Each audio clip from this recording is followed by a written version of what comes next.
ብዙ አይነት ሌቦች አይታችሁ ሊሆን ይችላል። የዚህ ግን ይለያል። በዱባይ ኢስላሚክ ባንክ 242 ሚሊዮን ዶላር አጭበርብሯል። ባባኒ ሲሶኮ የተባለው የአፍሪካዊ ሰው የማሊ ተወላጅ ሲሆን በዱባይ ስራ አስኪያጁን በጥቁር አስማት በመጠቀም ገንዘቡን 2 እጥፍ ለማሳደግ አስማታዊ ኃይል እንዳለው የባንኩን ስራ አስኪያጅ አሳመነ። ስራ አስኪያጁ ማምኖበት ወደ ሲሶኮ አካውንት ተባዝቶ እንደሚመለስ በማሰብ በ3 ዓመቱ ውስጥ 242 ሚሊዮን ዶላር ልኮለታል። ከዚያም የአስማተኛ በኒውዮርክ በመሄድ የባንክ ሰራተኛ ገባ። ያገባው ግን ከዱባይ ኢስላሚክ ባንክ የተላከለትን ዶላር ወደ አሜሪካ ባንክ ለማስተላለፍ እንዲመቸው ነበር። እሱም ተሳካለት። ባጭበረበረው ገንዘብ የልጅነት ህልሙ የነበረውን በትውልድ መንደሩ ኤርፖርት የመገንባት ሐሳቡን አሳክቷል።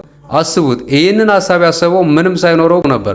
ብዛት ያላቸውን ቅንጡ መኪኖችና መኖሪያ ቤቶች ገዛ። በትውልድ መንደሩ ዳቢያን ኤር የተባለ ኤርፖርት መሰረተ። ያገለገሉ አውሮፕላኖችን በመግዛት የልጅነት ህልሙን አሳካ። ይህን ወንጀል ሰርቶ አልቀረም፣ ተይዟል። እናም የፍርድ ሂደቱ ቅጣቱ ችሎት በቀረበ ጊዜ የ45 ቀናት እስራትና የ250 ሺህ ዶላር ብቻ ነበር። አስቡት፣ ያጭበረበረው 242 ሚሊዮን ዶላር ነው።